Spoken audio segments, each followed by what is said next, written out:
Hi there, everybody. This is Chris Gazdick with Through a Therapist's Eyes. We are sitting here as we were just talking. Mr. Cloninger is with us, and Mr. Neil is with us this week as well. Adam, what episode do you recall this being? What number? This is 199. You realize it because we were just talking about it. Yeah. And he Well, I looked knew at we the were getting paper. close to 200, but I know. What's that, Neil? And he looked at the paper. Oh. I saw the eyeball show. Well, I mean, I was thinking it was 199. I was like, yeah, it's 199. But It is the last episode like we've done it. Not the last episode ever. We are endeavoring further for sure. We are getting ready to make a pretty big announcement on episode 200. I'm super excited about it, really and truly. We're taking some steps to improve what we do, I think, in some really cool ways. How can we do the teaser? I feel weird, Neil, when I talk to you. I got to turn my head with this.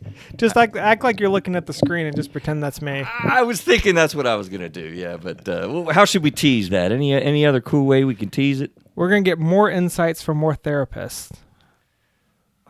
Okay, I like that. More insights from more therapists so that Through a Therapist's Eyes is not just mine. Exactly. All right. I like that a lot. you going to I like change the that. title to be like apostrophe S? Yeah, we're going to do S apostrophe S apostrophe S S. You know, it's funny. I thought about that, man, but I'm like, dude, I don't know if we could do that. There's so much in a name change. That would screw a lot of things up.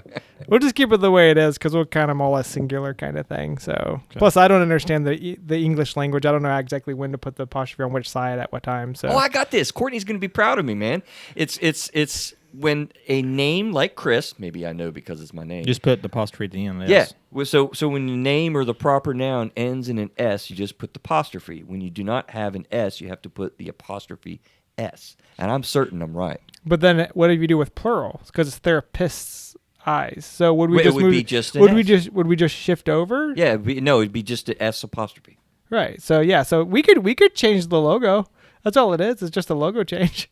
Is it just the logo? Because the change? domain just has it that way. But So no, through the eyes of a therapist's.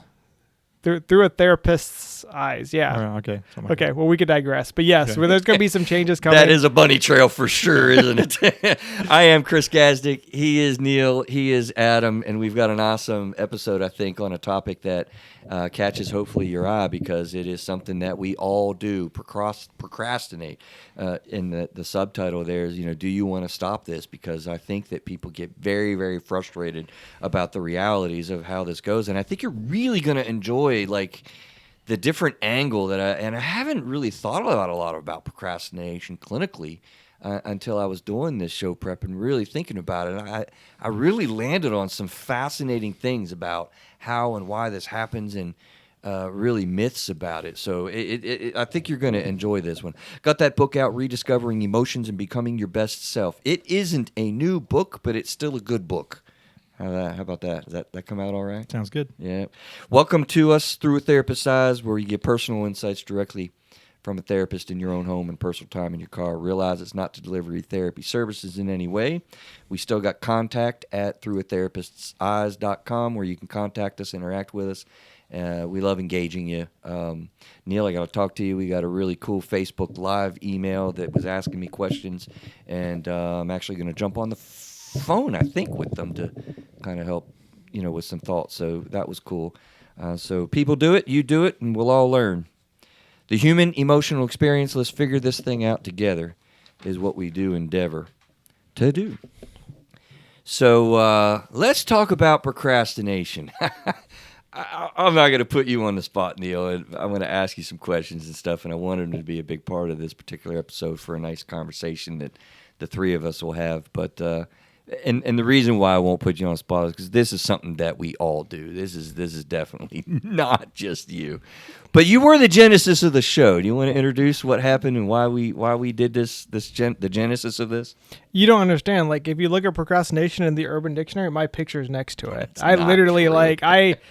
I am the master of procrastination. I'm the master procrastinator. So And if that's the case, I want to give you a direct compliment because I'm on air. I'm going to give you the compliment that as you have worked closely with Through a Therapist's Eyes, we have gotten so much done, and I am publicly very appreciative. Y'all don't know all that he does on the back end of this thing. He makes a lot of stuff happen. So That's 3 y'alls. wow, 3 y'alls. And you actually said sitting a while ago, too. sitting? Sitting. We're sitting here.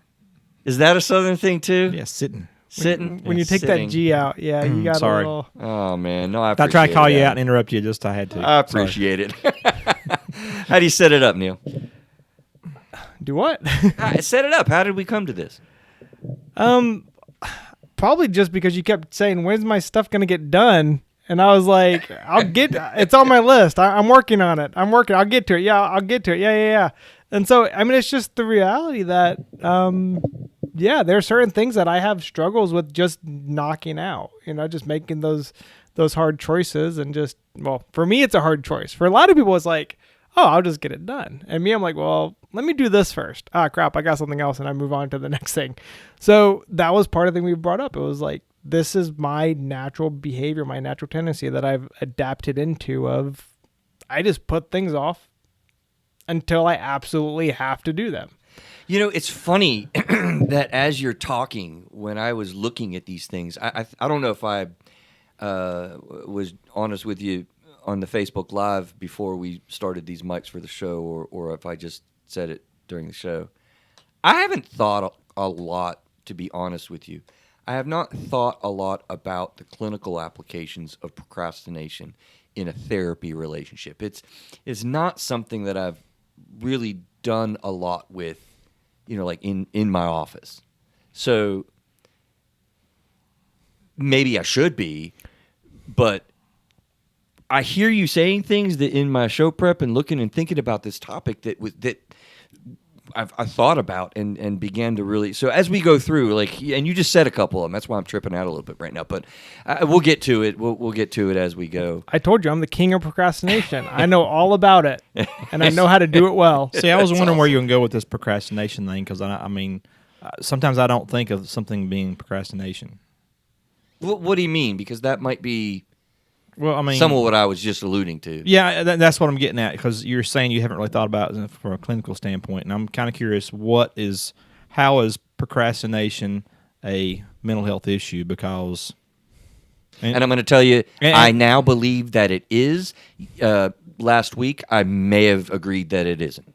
I can probably tell I'm not saying it's I can not. probably tell you how. Yeah. I've done a lot of self-evaluation, so Okay. we'll go through the show, and I'll give my take, and there's been some breakthroughs in my house over the last week or some odd, which is kind of Holy weird. cow. So, but yeah, I'm intrigued by this but I think dealing with procrastination is actually something you should address in mental health, because about investing in your time, the things that they're doing or not doing, a lot of it is a sign of procrastination and dealing with those types of things. So, okay, I'm going to give this teaser, and then I want to do a current event. Unbeknownst to me, I have been dealing with it in my therapy relationships, but I didn't really realize that what I was doing greatly helps the quote-unquote problem of procrastination. That's my teaser there. But let's do a quick current event thing that I wanted to get to. I thought was pretty important. You know. Oh, and I need to get used to saying the date, you know, for our show in our opening. What is today? This is August the 11th, right? August the 11th, 2022. if you give the date, then they'll know how much I procrastinated putting the show out. So you don't have to say the date. I can't save you, brother. It's something I want to start just doing. say the day it was recorded was this. I can't say when Neil put it out. or when it will ever come out. There was a verdict. Do either of you know much about this whole Alex Jones thing? Do you know that name? Because I really kind of didn't, to be honest with you. I knew a little bit. I know of him. I know kind of the narrative around him and what's kind of the big deal with him. But I don't follow him because that's just he's not my cup of tea to watch. But I know enough about him, and I know the thing you mentioned in here and what he talked about. What's gone on recently. Right. And so, yeah, I'm relatively aware of it, but I'm not an expert. And I don't think anybody really is an expert on the reason why I wanted to do this current event with this. because I have begun to maintain that this is a brand new experience in the history of mankind. So, Adam, you know nothing about this dude? Yeah. So this is a dude that evidently has got a some would say pretty inflammatory podcast. It's predicated basically on a whole lot of my brain's just farting. What's the word? Conspiracy theories. Yeah. This is a big conspiracy theory podcast that's pretty big. This is not a small show. You got a large following, lots of money involved. This is a big deal.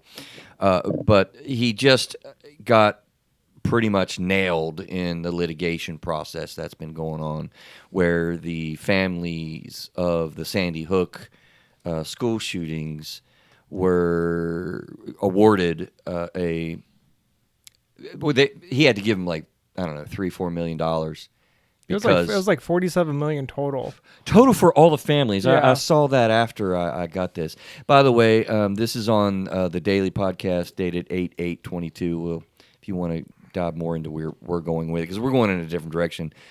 But anyway, yeah, the families were awarded a significant amount of money because he basically was kind of claiming that Sandy Hook never happened.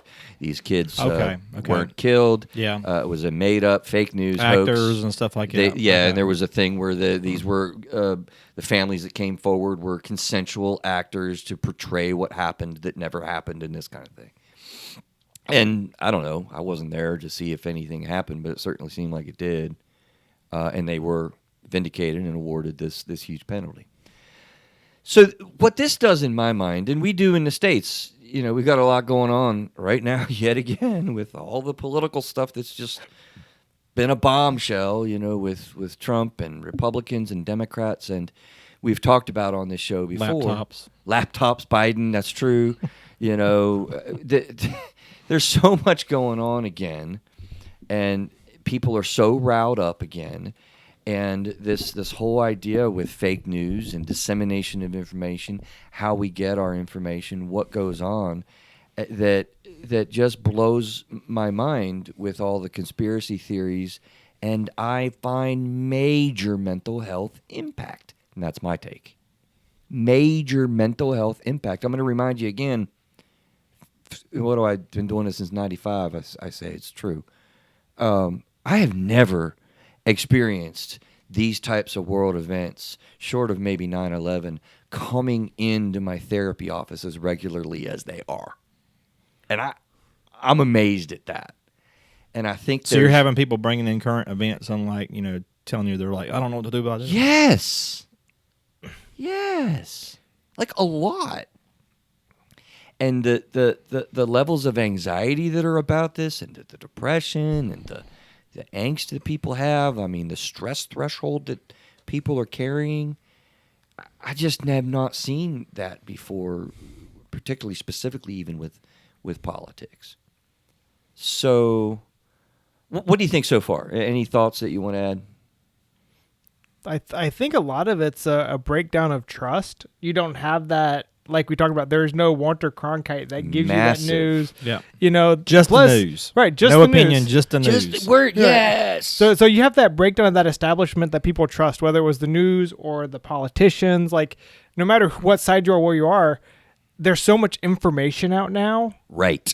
And that's part of the issue. And I think that was part of where you're going. Is like there's so much information that you don't know what's real and what's not. The whole disinformation, misinformation. There's sites. There are sites built just to say if something's a valid news site or not, and even that is becoming questionable. I think that's been questionable. But it's just one of those things.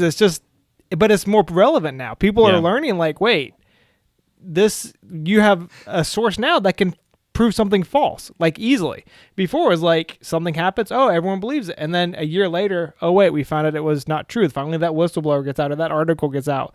It's just there's so much now that when something comes out, there's something else to go against it. Whether either side's true, it's like you don't even know what to believe. I'm going to make a statement, and it's a comedy statement basically, but it's also a pointed statement that comes from my clinical view.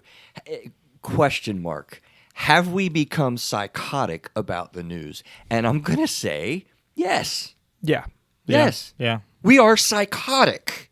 And what I mean by that with my world and with my brain is psychosis really just is having a hard time in reality testing. You don't know what's reality and what's not. That's literally what we experience in the mental health field with schizophrenia and severe bipolar disorder and situations that people find themselves and they become psychotic. We've become psychotic about misinformation.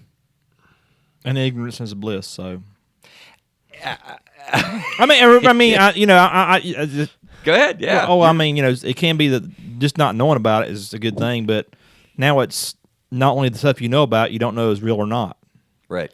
Like 10 years ago, I tried to get into politics, and about a day into it, I'm like, I'm done. I can't even. This was 10 years before it got really bad, but I'm like trying to start researching, like, I'm going to do the smart stuff and look it up. I'm like, no way. Holy crap. Like I said. And the thing that I've been aware of in dealing with this issue in current events through the last couple of years with this show, I'm landing on the ideas that this is a brand new reality for the history of man. Because if you think about before 2001, we never really had the abilities that we have now, where basically all of us, for the most part around the world, can watch a real-time developing reality such as we experienced with 9/11. Around the world, right, literally, people are watching in real time these developments that we're figuring things out as we go. And I think most people around the world remember exactly what they were doing or what happened on that day of 9/11. I'm not great with other cultures. I'm egocentrically stuck in the States, but I've talked to enough people to have a sense that, like, I think that's a true statement. Even, in third world areas where internet wasn't readily available, there was still pretty much real-time reality with 9/11. I could be wrong about that, but I think that's a true statement. So I don't think we know how to handle it. And some of the thoughts that I have with this, and we need to taxi in a little bit with this, but guys, but this often relates to, the fascination people get with conspiracy. It's dramatic. It's the car wreck that everyone has to rubberneck and look at. There's no reason why we have an open highway in front of us, a wreck at point zero, and miles of traffic behind us. On the opposite side of the road, going the other direction and with on medians both between us. sides. Right? Yes. We all have this emotional experience of watching the conspiracy. We're drawn to it, the train wreck, and we have to manage that. The fact that this feeds off of fear is what bothers me maybe the most, or at least at the top of my list.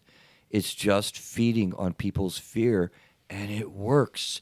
People love to watch sexual things. They love to watch freaky things. They love to watch freaky, fearful things. I mean, look at what, Neil, you're the techie guy. What kind of websites get the most clicks? Adult websites. It's not even close. No, I think the last things is like the top 5 most visited were some sort of an adult website. Like, and you're looking at millions of clicks. It's crazy how sad it is. Yeah. And fear mongering, I guess you could say, fear-driven topics work to get people's attention, and it's not necessarily good. So we struggle with this. Yeah, you mentioned, Neil, about trust, or maybe you did, Adam. Somebody did. It erodes trust as one of the main effects in the last 20 years in fundamental established groups. And I'm concerned about that as it's going on. And the last major point that I think I'll make is I'm amazed at the limited ability, and this is actually psychologically studied, the limited ability, we've studied it, I think, mostly in kids, more than adults, but it'd be interesting to see what would happen with adults there too. Our limited ability to discern what is an opinion and what is a fact. People do not discern that well. Kids are horrible at it in comparison to the way we used to study that. Well, people have to learn how to handle their emotions to actually get to a point where they can even process the facts. That's what it's all about. Well, I mean, you've also heard people who, they do stuff on feelings instead of facts. That's what it's all about. And how well do we as cultures and societies around the world handle our mental health? I would argue not so great. Not so great. No, if they'd only listen to our podcast more, maybe we could figure it out together. Figure it out together. I know. I love it, right? Well done. Let's switch to procrastination. Can we do it later? Next show, $2.99. That's awesome. Let's just continue on this topic, and we'll do procrastination next time. Oh man, when the pressure's on. But no, we got to do the update, guys, for 200. Okay. 200 is a big announcement show, so we got to get to it. Listen, seriously, the definition: the act of delaying or postponing something. I mean, that's basically what procrastination is. But more involved than that, I was seeing some things and set my brain up for this. Putting off tasks until the last minute or past their deadline, which is, Neil, what you were talking about. I mean, I'm glad you said that. Why? Well, because I'm an engineer. Right. So and then typically engineers, what they do is they plan and they calculate and they precise and reprioritize based on valid reasons. Yeah, I mean, and sometimes we use exact data, dependable data, guesswork, questionable data, whatever. But the goal is to have something that goes perfect as possible. Okay, that makes sense. But no matter how much you plan, sometimes you just got to throw the dart because you can't plan everything. Right. Now, if you just keep on putting something off because you're thinking there's something else, I can see that, but is that why this week has been stressful? well, that's what's my mind. Because I think that applies a little. So that's why I was getting at, because I personally don't think I procrastinate. Right. And I think there might be someone else that I know might think I do. Who? Me? No, not you. Oh. But I think I have reasons for the things I do. So, I guess you have to look at the why of your reasons, and then I could probably tell you if it's really procrastination or not, because I probably know. I can tell if the reasons are valid or not because I know the stuff I say when it's not valid. So I mean, if somebody just says I still want to do it right now, no, that's not a reason. If there's a But the skillful procrastinator will make it sound like a valid reason. Exactly. And that's what's interesting as we get along through this conversation that I think is going to be pretty interesting because it blows up some of the ways that we think about like what causes this stuff, honestly. And it gets at what you're kind of saying, like, come on, I don't procrastinate, but then there's other people that see you as procrastinating. Yeah. She sees this and she sees that. It's a she, right? Yeah. I figured that out. So Very Well Mind had some cool things. We got the link on there, but they had an interesting explanation of really the meat and why this really started to get my clinical brain really thinking about this. So an irrational delay of tasks despite potential negative consequences is some of the word combos that they used with this. But it got more interesting, and this is where my brain really got to be thinking about it. So the article, I think you'll be interested. If you check out our show notes and you click on the links and do your own check-in with stuff, I think that this is one that you'll really enjoy. Their title was Why You Procrastinate. And then in quotes they have, it has nothing to do with self-control. And this was actually, this one was a New York Times article. That's interesting. So in bold, procrastination is an emotion regulation problem, not a time management problem. That, to me, is kind of a game changer. To me, that flips around a lot of what we've even talked about to this point in our conversation. What does it mean to you, Adam, when you say an emotion regulation problem? What is emotion regulation? Well, I keep thinking about me trying to relate to what procrastination is, because in my mind there's things that I do that there's reasons for all of it, and maybe, as Neil said, maybe I'm just a a skilled procrastinator. Or that it is rationalization. I mean, we rationalize our behavior all the time when it comes to emotional matters. I mean, we talked a lot about the implicit bias conversation. We talked a lot about how we will rationalize what we implicitly, subconsciously believe, and we bloom all kind of amazing thoughts to support our bias that's already in place. We rationalize our behavior based out of shame. You know, I'm not a bad person. This is why I do this, and this is why I do that, which is a lot of rationalization. I mean, rationalizing things is a huge part of our psychology that we do all the time, sometimes destructively, but sometimes not as destructively, but arguably very normally and very regularly, honestly. So emotion regulation is basically regulating the emotion that you have. When you're managing your emotion poorly, you're probably going to stumble into procrastination more than when you manage your emotion and your whole emotional self. When you manage that well, you're probably going to be procrastinating a whole lot less. What are you thinking, Neil, so far as you hear that emotion regulation? Because to me, it's a game changer. I mean, well, that goes back to some of the breakthroughs I talked about, or I teased at the early part is, you know, as I've looked at my last few years, I've started understanding why I do the things I do, and thinking about it deeper, it is about, instead of getting the task done, it's about, you know, doing something else so I don't have to deal with those hardships or deal with those conversations or deal with those tasks. Avoidance. Right. And I'm using it to, instead of managing my emotions of, I'll just do it, get it done and push through, I'll go watch this YouTube video, or I'll go play this game, or I'll go do this or go do that. And it makes something else productive. No. Oh. I'd like to think that, but no, and this is my personal, based on this conversation, I relate to this a lot, because I know how, when I have to get things done and I don't do it, I'm looking for that dopamine fix, that video game, that YouTube video, that interesting, yeah, scrolling, you know, that whole internet scrolling and all the news comes up, you know, it's all that. So this is for me. No, Adam's better than I am, of course, obviously. You know, he's over there saying, like, I never because he doesn't procrastinate. I do everything exactly unless I have a valid reason, 100% reason to do it. So, but I know, because I've gone down a slippery slope over the last few years, that my procrastination had gotten worse and worse and worse. And working corporate for a while, it actually made it worse, because there was always a reason to not get things done, which was kind of like, okay, well, this manager said don't do it yet.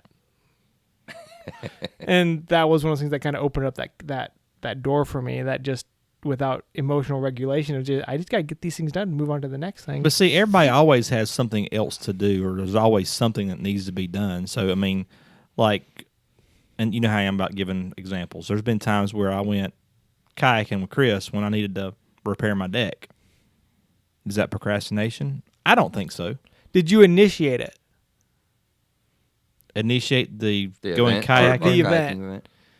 Did you go to do your deck and then you said, hey, Chris, call him up. Let's go kayak right now. Or did you coordinate it and then you still had to have that engagement? I don't coordinate anything to avoid doing something else that needs to be done. It just kind of...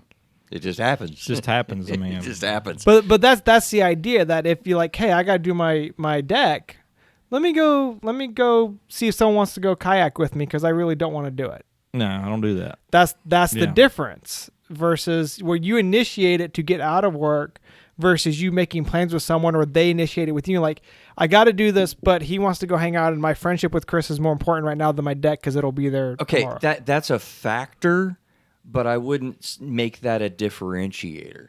And here's why. Because the follow-up statement to procrastination is an emotion regulation problem. Ideally, or basically, we procrastinate because of a bad mood. And so if you're in a bad mood, you're emotionally wore down, you're going to be way more likely to say, oh, heck yeah, Chris, brother, I'll go kayaking. That's a great idea. Instead of, no, man, I'm really charged up. I'm getting my deck done and I'm doing this. Think about this. We've all had these days. I mean, you have these Saturdays or whatever. For me, I do a lot on the weekend. You know how you get out there and you're like, boom, I got my car washed and I got my garage organized and I Right. went out to my building and I completed the project that I had with organizing my screws and getting stuff together with my lawnmower. I mean, this was a great day. It was super productive. You know those days, Yeah, right? and it's 12 o'clock. You take a nap, and everything's great. Right? It's Did that day start out when you were in a horrible mood? Probably not. That day started out when you were feeling good, you're energized, you've got motivation and energy and interest, and you're prioritizing yourself well, right? Mm-hmm.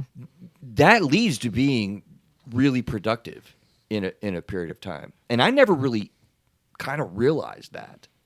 But does that make sense why you wouldn't make that a differentiator, Neil? I think a little bit. Right? I was going through this and thinking these things, and I was like, wow, this is really a different perspective. So does procrastination come down to managing your mood, to managing the way that you feel, to being in touch with the realities of your life at any given point?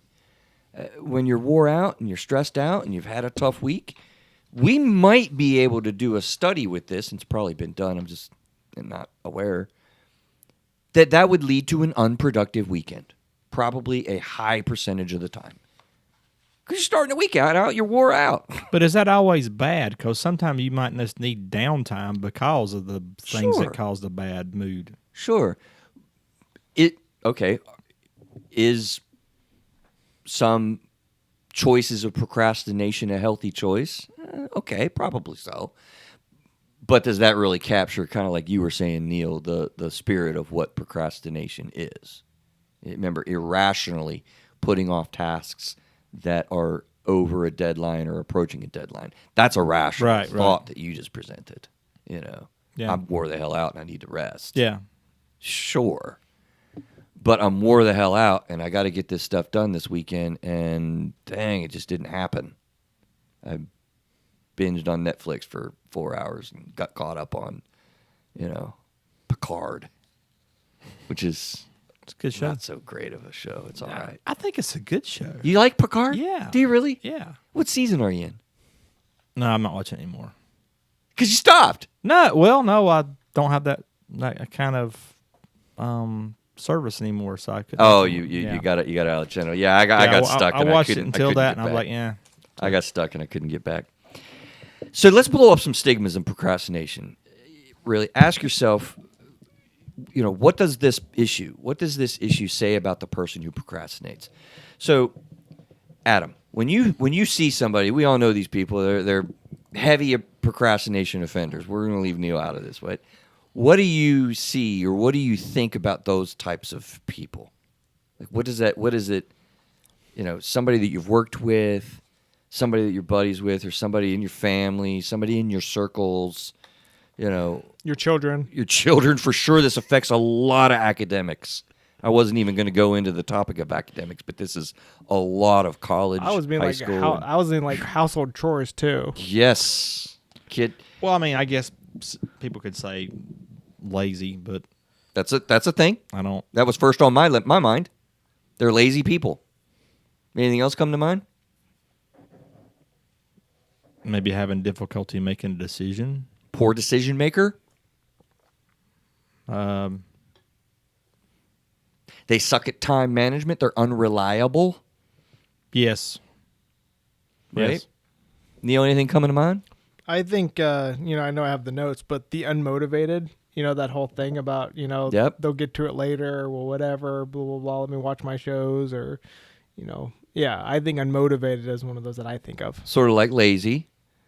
This person's uninterested in our project. You could mistakenly interpret that they're passive aggressive. They're just blowing me off when you're observing somebody procrastinating something. I said unmotivated and lazy and unreliable was other things that I thought about. Right? Does that have anything to do, and does that make you rethink that equation when you think about poor emotion regulation skills directly leads to procrastination? not personal characteristics of a person. Like, can we re-examine these stereotypes that we just highlighted? Possibly. Mm-hmm. I would argue that we might need to do that. So, yeah, here's a little bit of a takeaway, maybe. If you're dealing with a heavy procrastinator in your life, maybe you need to, instead of getting angry and frustrated, make a mental note to check in with that person about, hey, what's going on with you? What's happening? So we reframe getting pissed off, angry, calling them lazy, unmotivated, passive aggressive, whatever kind of stigmas and stereotypes kind of get blasted at that person. We're talking about Instead, parenting check now. on it. Huh? We're talking about parenting now. Ooh, well, like I said, I wasn't going to go in the direction of academics and parenting, but you're right. Go ahead. What do you mean? No, I mean, you're checking in, but, sometimes they put stuff off doing stuff, and sometimes checking in is not always a good thing, too. Like, the upset, like, oh, we were talking about this. So I'm not following you yet. What? I'm saying that sometimes checking in with a child because they might be putting off doing something. I also see that sometimes you do that, but sometimes they get upset that you're checking in with them because it's something you've already talked about and they haven't done it yet. So you're talking about it again because you're checking in with them. And they're like, we already talked about this. I know I haven't done it. You're stressing me out. Yeah, well, okay, but here's the tip to That's the what I parent. Something might be going on with that. Right, kid. right. And I'm not saying they shouldn't do it. I'm just saying that happens. It happens, and Yeah. how this progresses. Yeah. Do you have thoughts, Neil?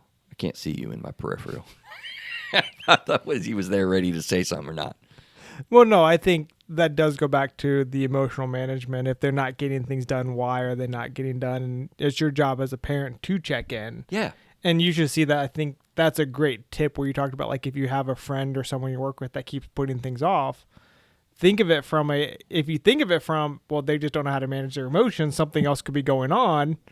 Maybe you are more compassionate. Maybe you do have a little bit more understanding because, as parents, you care about your kids. And when they keep putting things off, you do get frustrated and you have to put your foot down and be like, look, just get this thing done. But, and yeah, Right. I know you can't do that with your coworkers. I mean, like this week, Some Yeah, you people can. do. You can. but like, my kids had to mow the yard. And basically we said, Mason, you have to do your part before you go to your friends. And the other one, he had to go before he go to his girlfriend. Like, and then they're like, Dad, you got to mow your yard. I don't want to.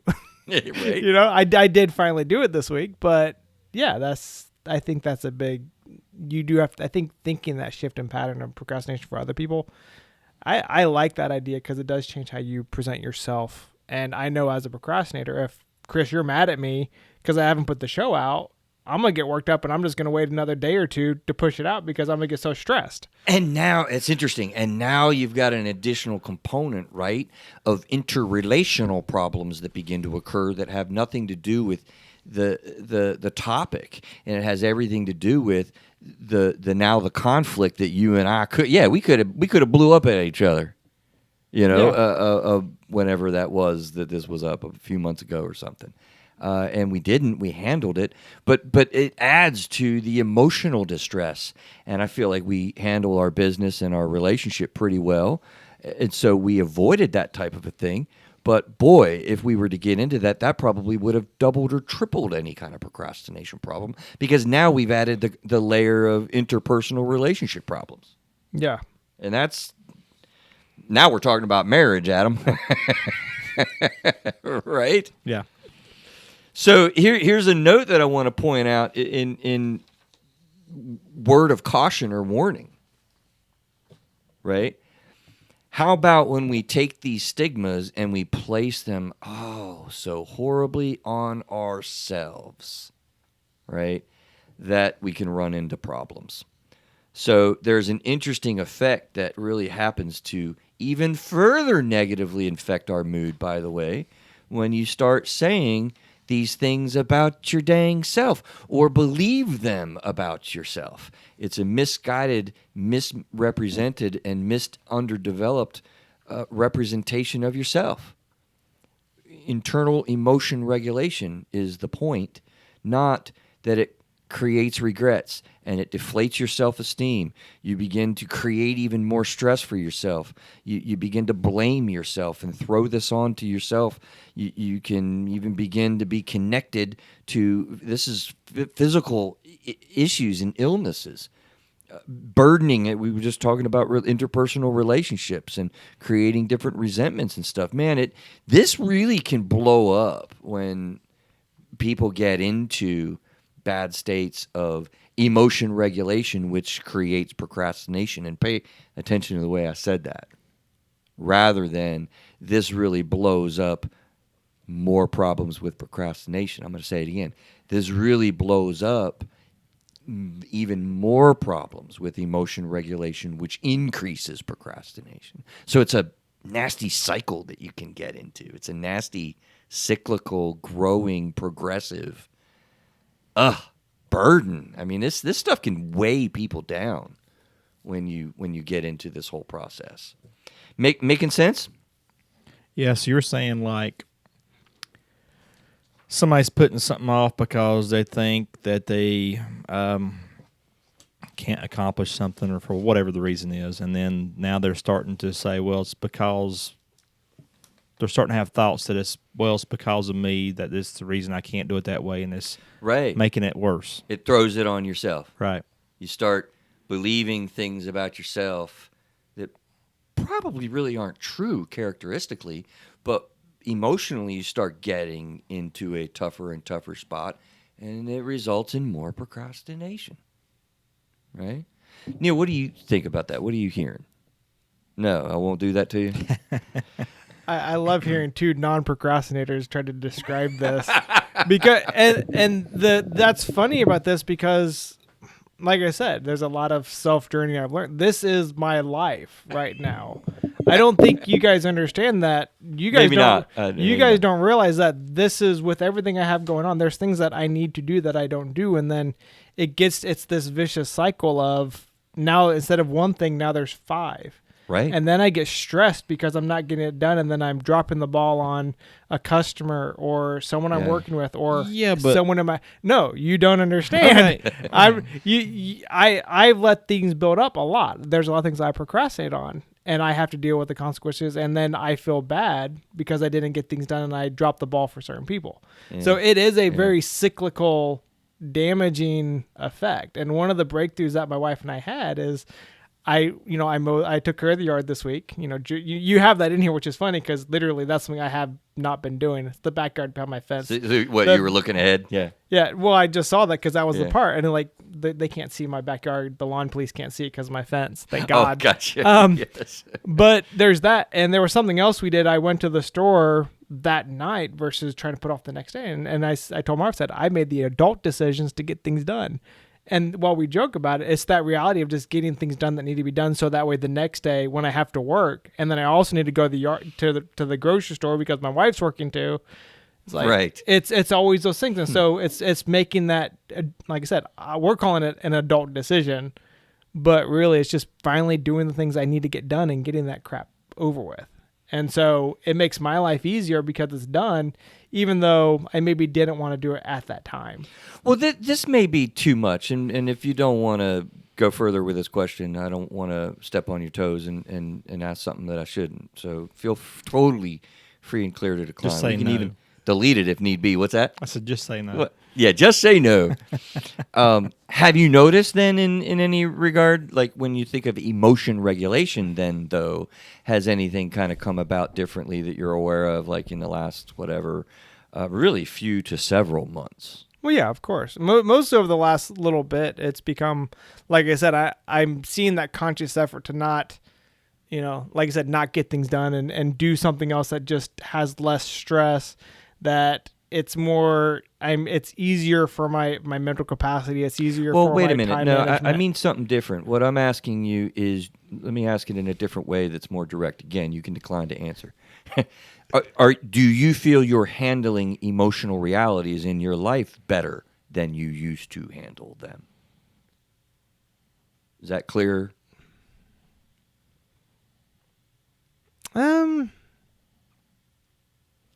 I'm trying to handle the things I have to get done, and I don't know if it's, to me, emotional regulation. When I think about how my emotions are, it's just getting things done that I need to get done and not looking. So in my head, what I've kind of related to, I want that dopamine fix for that. And that's what I want to make me happy versus just getting something done.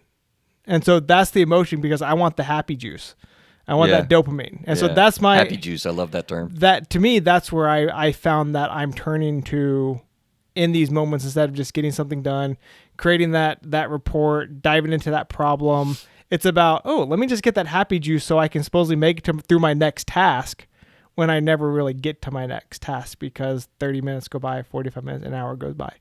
Okay. And so that's what I've noticed lately, is that those triggers where instead of dealing with the task at hand, whether it's a more complex problem or it's just something mundane that's boring, because sometimes in technical it's boring stuff, copy, paste, copy, paste, copy, paste. And sometimes it's a hard problem. I want to go get that dopamine fix. Okay. So I want to be happy. So I'm using procrastination to make myself happy. With dopamine. Right, inappropriately. Yeah. Basically, that's not how I should be making myself happy. Well, okay. So what I was going to say is, arguably, maybe the answer to my question is, you're saying, I don't really know that I am or not. But what I hear you actually saying is, no, wait a minute. Neil, you are, because you're making decisions about getting the happy juice. I love that. I'm so going to use that. You're getting the happy juice in more appropriate ways. Mm-hmm. And that is emotion regulation. That is managing emotional realities more productively, more appropriately, and you feel better, and therefore procrastination has gone down. I'd be willing to bet, if you thought about it, that if that makes sense, that's what might have been happening over whatever period of time.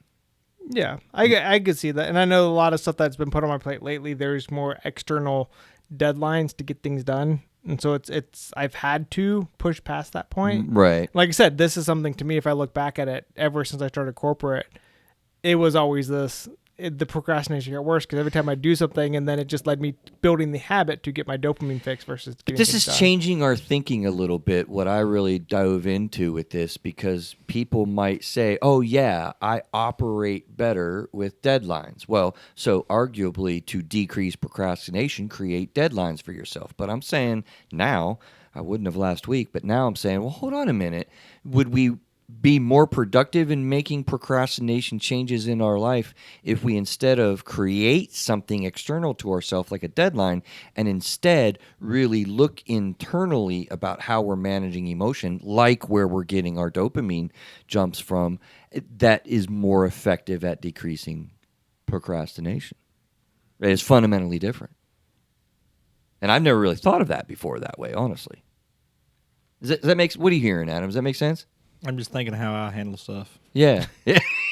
He's gone into introspection. I'm going into prioritization, and so I don't know. Well, yeah, and I think there's a lot of stuff with prioritization and your personality that while this is emotional regulation, I think time management is a lot of stuff. Like, you talk about creating deadlines. I can't create my own deadlines and stick to them. Now, if we have an external deadline, I can try to stick closer to that. And I won't even say I'll stick to that deadline. But for me, I can't create my own prioritization and my own timelines, because I give myself too much slack. I give myself reasons. I can convince myself that, I can push it off later, no matter what it is. Well, again, I think rationalizations and avoidance are a big part of this. Avoiding things that stress us further. Avoiding things that we're uncomfortable with. Listen to this list that somebody, maybe me or somebody, came up with, that I thought was interesting to kind of help understand what are the typical reasons that people use. And I've heard us talking about them a little bit. And these are, what was that? I had another point about that. Well, yeah, so these are not clinical reasons. Oh, that's what the point I was going to make. Here in a segment, I want to look at diagnostic realities. So we'll mention that. These are just things that people say, which arguably could be called excuses or rationalizations. And we've talked about that. And avoidance, I probably should have had that as well. These reasons for procrastination could be called excuses, rationalizations, or avoidance tactics. Not knowing what needs to be done. Not knowing how to do something. not wanting to do something, period, not caring if it gets done, not feeling in the mood, okay, being in the habit of waiting until the last minute, believing that you work better under pressure. These are rationalizations, excuses, or arguably ways that we create avoidance opportunities, right? Believing that you work better under pressure, thinking that you can finish it, at the last minute, forgetting that it even happens or that it needs done, blaming sickness or health, waiting for the right moment, needing time to think. That's something that people talk about a lot that leads to procrastination. I got to think about it. I want to make sure that it's right, and then doing a different task. So I don't know. I didn't do this or prepare this, but as we're talking naturally in the conversation, it's kind of like, looking down through these, how many of these things are sort of emotionally charged, or have an emotion regulation origin before you get to believing or saying these things? I'm just kind of curious, because I would bet we can make connections to them. Mm-hmm. All of them. Oh, all of them, you say? Mm-hmm. Why do you say that? Why do you say that? Well, I mean, you're saying how many of these things can we have some kind of emotional reasons for having these feelings? Right. I can see, not feeling in the mood. It's mood. You had a bad day. I don't feel like doing it right now. Yeah, right. I don't want to do something. I had a Want. bad day. I don't do it.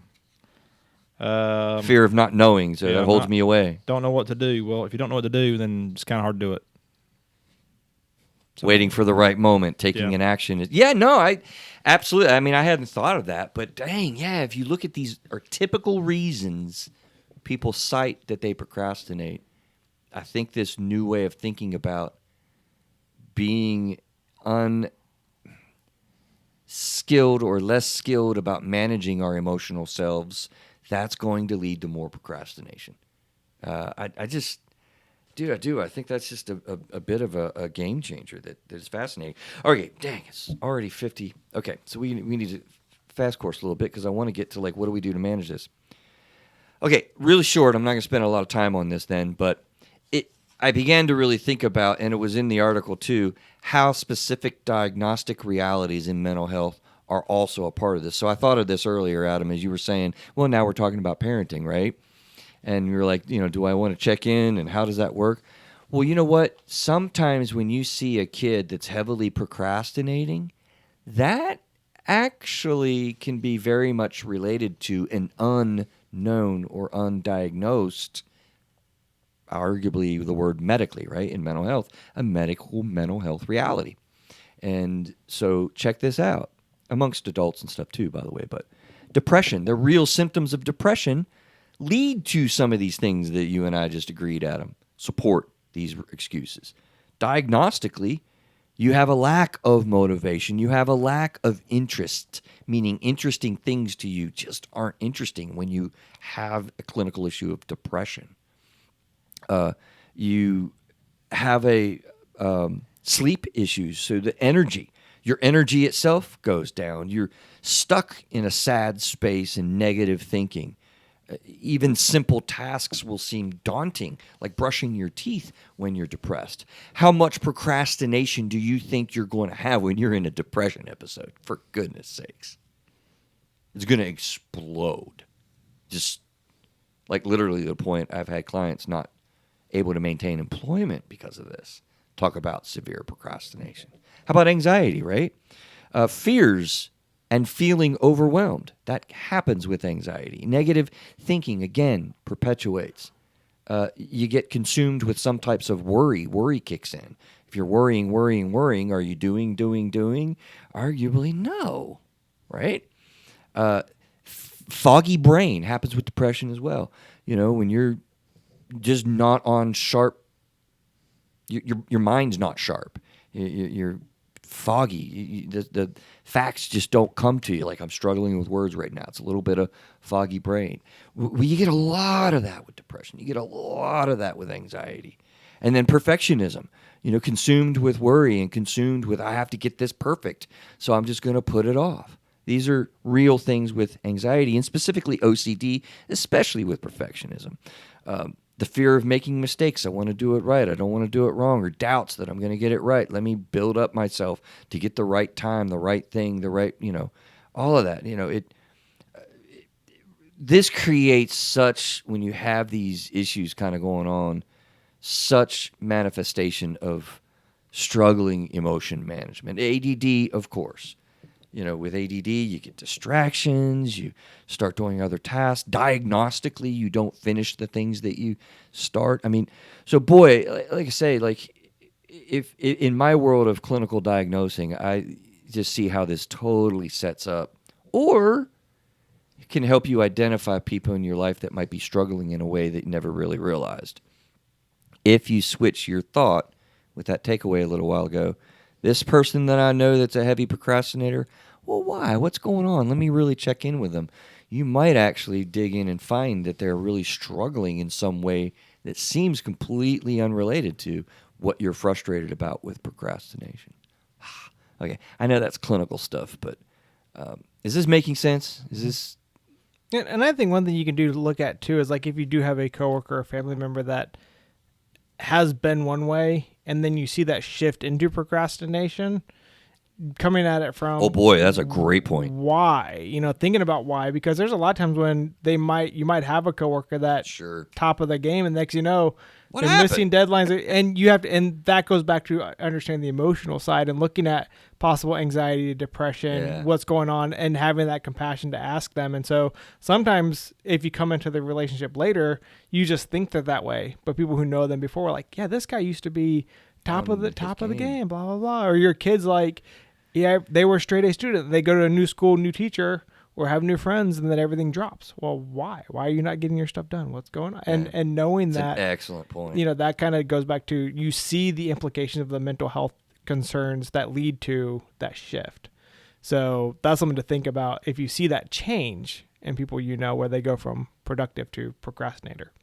And I think, honestly, I said that I don't deal with this in therapy quite so much, and then I corrected myself, and I'm supporting the correction in myself now. If somebody has a concern about their husband procrastinating or themselves procrastinating in some way, I'm sure that's come up. It's just been unremarkable to me because quite possibly naturally, I just moved from that to like, okay, well, what's going on emotionally? Because I don't know if I just intuitively made that connection that we don't really need to do procrastination and time management skills, because I've done time management skills, in my therapy practice. But instead of dealing with procrastination, I've just intrinsically moved, to like, well, how are we managing emotion, sort of assuming or knowing that that's going to make an impact? Because I've dealt with that all the time. So how do we deal with this, Adam? How are we going to fix this? I don't know, because I'm still having trouble with the procrastination thing. I just am. What do you mean? Well, there's things that I put off, but I don't put them off for any kind of emotional fix. I put them off because there's always a reason. What? And I don't think one it's example outside of the kayaking and the deck recently that you've done. Okay, deck of my lawnmower. I've got it off. I need to paint it so I can get my lawnmower back together so I can use the riding lawnmower. But instead, I'm looking at, well, the grass needs to be cut, so I get the push mower out. I'm not procrastinating painting my deck. I just need to cut the grass. But how many times have you gone to Hickory Tavern instead of painting your deck? Am I going to paint my deck at like 8 p.m., 8:30 at night? Because you're working till 8 o'clock at night? Well, to Neil's point, I've actually done projects where when I get into a project, I want to get it done, and I'll do it like till midnight. No, I've started on it. I just haven't finished it yet. Right. But why not? Because I haven't had time. Well, it's been raining. I need to cut the grass. Okay. I've been out of town. Those are valid reasons. I've been working longer hours because of the project at work. So in this case, those are valid reasons. Yeah. You just didn't manage your time to pull the deck off your lawnmower to repaint. You're repainting your lawnmower deck? Yeah. To me, that's important. It's got rust on it. I thought about that too, but Neil. Like, why? Why would you add that stress to your life? Like, why would you do that? Because I already have it off. No, before that, like, were you maintaining it and then you're like, well, no, something broke on it. Okay. Yeah, he was valid. fixing. He Okay, Yeah, valid okay. reason, but I didn't still. just say, you know what, I need to take it off so I can paint my lawnmower. Okay. No, something broke on it, so I took But it even off. still, does it need to be painted? Is one of the things I'm thinking Well, about. I mean, like, I could just put the rusty thing back on there, and then in a couple of years I Yes. take it back off because I have to replace it because I feel like it's you're got a hole gonna. in it. I But feel like you're waiting let's to get fix some it now. emotional benefits from having a nice, clean, freshly painted lawn deck. I'm having the emotional benefit of it lasting longer because I don't have to replace it because I don't have a hole in it. Is what it is. guys, supposed the to be a hole on the therapist side. here is just loving this dialogue. Honestly, Mr. Neal has graduated with a license in counseling. I love it. That's awesome. Giving him a high five. But let's move on to what do we do to fix this stuff, right? So we can get into taxiing for a landing, because I really want to make the strong suggestion in my own thinking when we have the emotion management realities here is breaking things down into small pieces. It is a very hugely important emotion management tool that I suggest just thousands of times, right? Because one of the big things that managing your emotions helps with, particularly with anxiety realities or when you're intimidated with something. I think that Craig talked about painting his room on here before. Did he not? Do you remember? Yeah, he's Neil? talked about it where you break down into small sections, put in the tape. I didn't want to give him break the form- his confidence, or his. I want to Yeah, no, respect him. he's mentioned a few times. Yeah, so he broke down a house painting project because he was so intimidated with it, and that changed his emotion so that he was able to get it done and felt great about being able to do it. Right? Let me just go down through this list and summarize what you guys think and hear about this list. Operate from a list and feel the success of checking them off, right? So organizing, getting a routine. Oh, and by the way, hold on. Let me back up. Let me circle back. This is, sorry, because this was a point that I wanted to make when I started this list, that this is really addressing more of the typical reasons, right? This is more of addressing those reasons that we listed off that are more typical. But really, to answer this question with a mic drop, what do we do to manage the problem that you've identified with procrastination? The answer really, in the mic drop, manage your emotion. That's really the answer, I think. Increase your ability for internal emotion regulation. That's the answer. And so all these other things that we're mentioning here, they don't really get at, in my mind, the main culprit that I'm now thinking about it, but it does help with some of these other sort of rationalizations. So this isn't really an answer to what do we do to manage procrastination, as you would expect it to be. This is a list of how to sort of hedge against if you're not managing your emotion and you just see these rationalizations come up. These are some things that you do to kind of hedge your bet. I don't know if I said that well. Did y'all get that? Mm-hmm. Mm-hmm. Yeah, okay. Okay, so that's what this list is. Operate from a list. Get a routine. That's actually my favorite. I use that one a lot because, Neil, I procrastinate, for crying out loud, dude. I think this is a very normal thing. Maybe not as, on severe levels, but this is a very normal experience for people. And that's one that I use a lot for myself. I think I've even said that to you. Yeah, you've said that. Yeah, that helps me a lot to get into a routine. I'm glad it helps you. I know, right? Set up extra time to take the pressure off instead of underestimating the time that it will take to do something.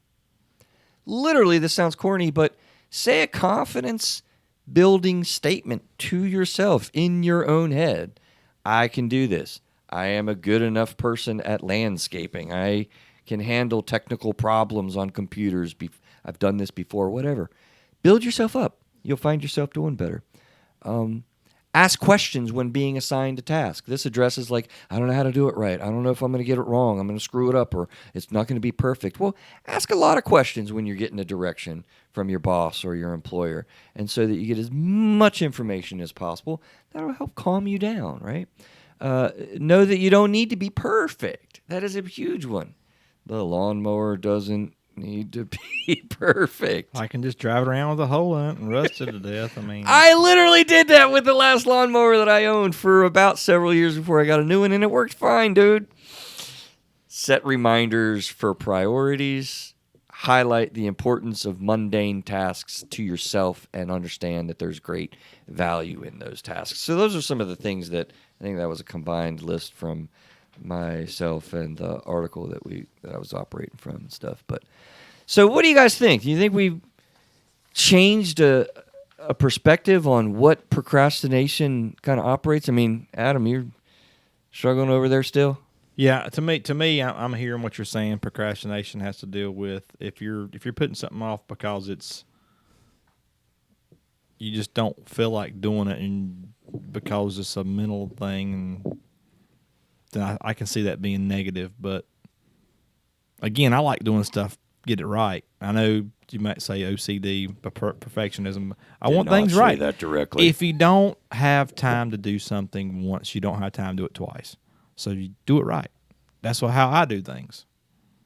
I love that phrase. If you're going to do something, son, do it right. I mean, you know. Do it right the first time. It's like that statement, if you're too poor, don't buy something cheap, because you'll buy it again and again and again. Right. Oh, wow. I've honestly never heard that before. Yeah, it's the same idea, Yeah. Like if your time is what you're, valuable, because like you don't have time to paint it, so you don't have time in 6 months when that hole gets too big and it messes up your lawnmower. You then have to take it apart again, right? So that's the idea. Or of go just buy getting it another done. one, right? I don't want to fork out the money for it. I mean, so yeah. But I'd like to retire some year, Yeah, you don't want to keep buying lawnmowers with holes in them. But no, I would have to say one thing on your list that you're missing, and I know it just for me. Yep. Remove distractions. Oh, absolutely. Whatever it is that you keep going back to instead of getting the task done, make the conscious effort to remove that distraction. Put your phone, this is one thing that I've heard, phones are huge with this. When you're working, put your phone in the other room. Right. For me, since I work on the computer, my biggest distraction is YouTube. Well, how am I supposed to turn it off. I'm gonna have to get on my router and redirect YouTube just so it doesn't resolve correctly. But then my kids would get mad right now because they're home from school. But that's one thing that if it's hard for you to manage yourself and you're always going to certain triggers or certain distractions, take those out of the equation so you don't have that temptation to go. Like an alcoholic doesn't sit there with a bottle of booze on his desk. Absolutely.